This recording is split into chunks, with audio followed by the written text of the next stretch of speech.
वक्रतुंड महाकाय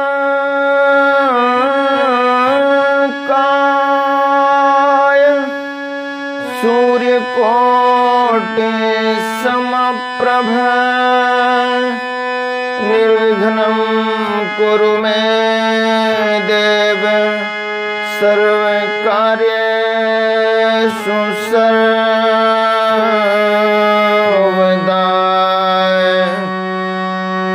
श्री गुरु चरण सरोज रज निज मन मुकुर सुधारे वरणो रघुबर विमल जस जो दायक फल चारो। बुद्धिहीन तनु जानिके सुमिरो पवन कुमार बल बुद्धि विद्या देहु मोहि हरहु कलेश विकार।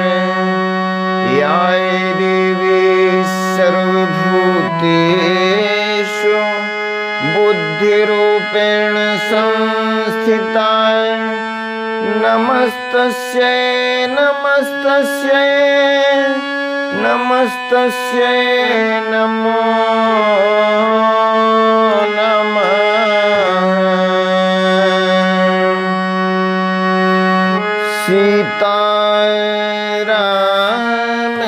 सीतारामचरित अति पावन मधुर सरस अति मन भावन। पुनि पुनि कीर्तन सुने सुनाए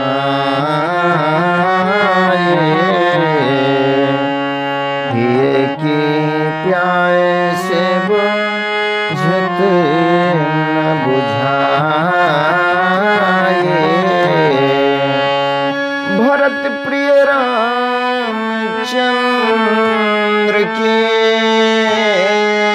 जय। उमापति महादेव की जय। पवन सुत हनुमान की जय। परम आदरणीय श्रोतागण, साधारण मन, आशा स्वस्थ एवं प्रसन्न मुद्रा में होंगे। आज आपके समक्ष प्रस्तुत है श्री रामचरितमानस बालकांड भाग 11 114। वर्णित विषय है जनकपुरी की शोभा। आइए चलते हैं इस पावन प्रसंग की ओर।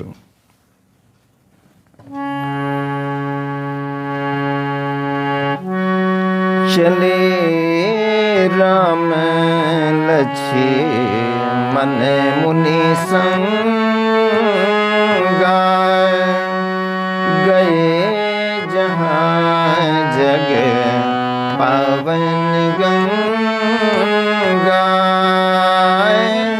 गांधी सुनो सब कथा सुनाए जही प्रकार सुर सरि मही आए। श्री राम जी और लक्ष्मण जी मुनि के साथ चले, महर्षि विश्वामित्र जी के साथ। वे वहां गए जहां जगत को पवित्र करने वाली गंगा जी थी। महाराज गांधी के पुत्र विश्वामित्र जी ने वह सब कथा कह सुनाई जिस प्रकार देव नदी गंगा जी पृथ्वी पर आई थी। तब प्रभु ऋषि समेत नहाए विविध दान मही देवन पाए। हर्षि चले मुनि वृंद सहाया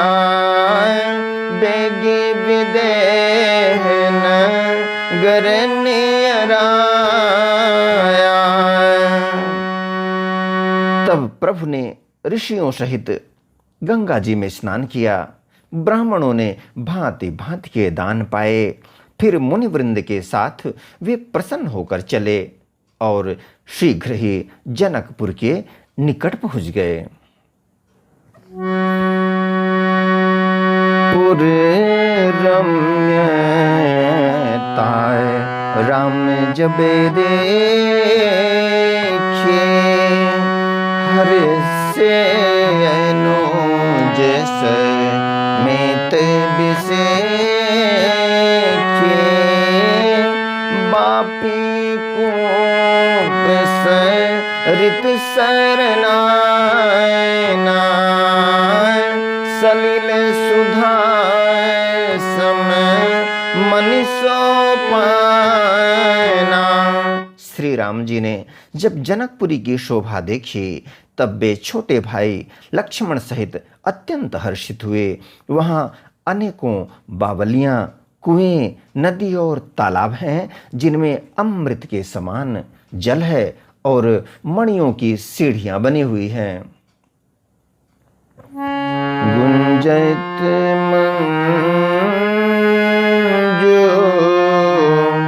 मत रस भृंगाय, पूजत कैल बहु बरन बिहंगाय, बरन बरन बिक से बन जाता,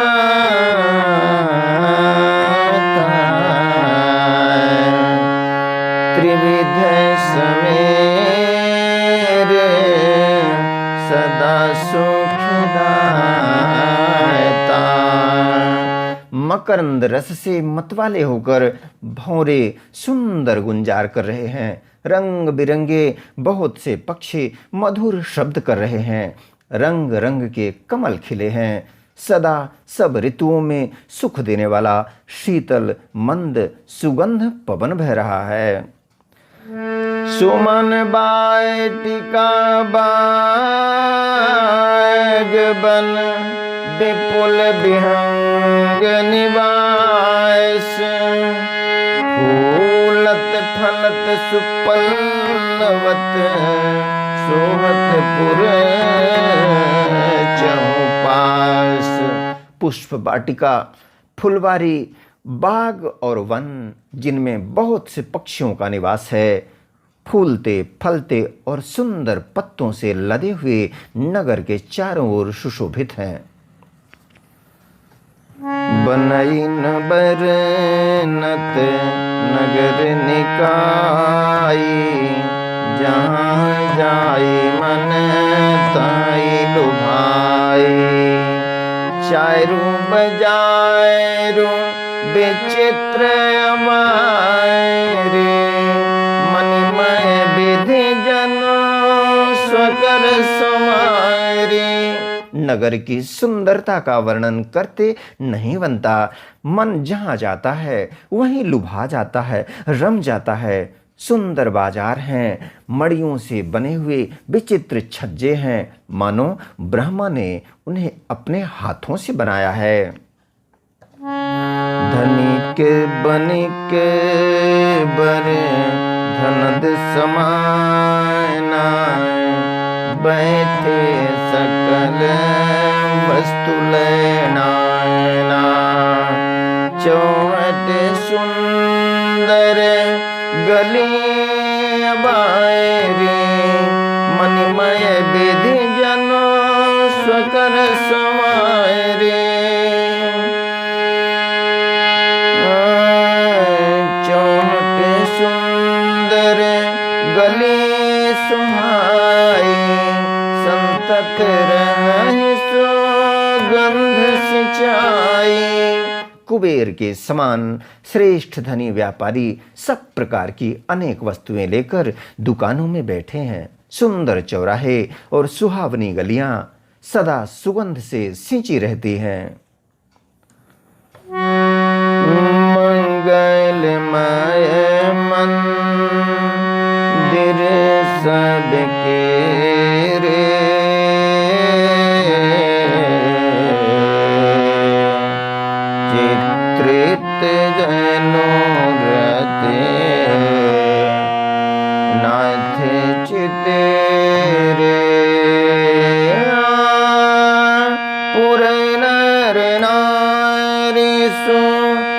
भग सुचि संता धर्मशील ज्ञानी गुणवंता। सब प्रकार के घर मंगलमय हैं और उन पर चित्र कढ़े हुए हैं जिन्हें मानो कामदेव रूपी चित्रकार ने अंकित किया है। नगर के सभी स्त्री पुरुष सुंदर, पवित्र, साधु स्वभाव वाले, धर्मात्मा, ज्ञानी और गुणवान हैं। आयति अनूप जहाँ जनक निवासु बिथ कहे बोध बिलो के बिलासु होत चकित चित कोट बिलो के सकल भुवन सो भजन रोके। जहाँ जनक जी का अत्यंत अनुपम सुंदर निवास स्थान महल है, वहाँ के विलास ऐश्वर्य को देखकर देवता भी थकित स्तंभित हो जाते हैं। मनुष्यों की तो बात ही क्या, कोट राजमहल के परकोटे को देखकर चित्त चकित हो जाता है। चित्त चकित हो जाता है, ऐसा मालूम होता है मानो उसने समस्त लोकों की शोभा को रोक अर्थात घेर रखा है। धवल धाम मणिपुरट पट सुघटित नायना भायते सिय निवास सुंदर सदन शोभा की कही जात। उज्ज्वल महलों में अनेक प्रकार के सुंदर रीति से बने हुए मणिजटित सोने की जरी के पर्दे लगे हैं। सीता जी के रहने के सुंदर महल की शोभा का वर्णन किया ही कैसे जा सकता है। आदरणीय श्रोतागण, आज्ञा दे इसी प्रसंग के साथ मिलेंगे पुनः एक नए प्रसंग के साथ। तब तक स्वस्थ रहें, प्रसन्न रहें। वीडियो देखने के लिए धन्यवाद एवं आभार। जय श्री राम।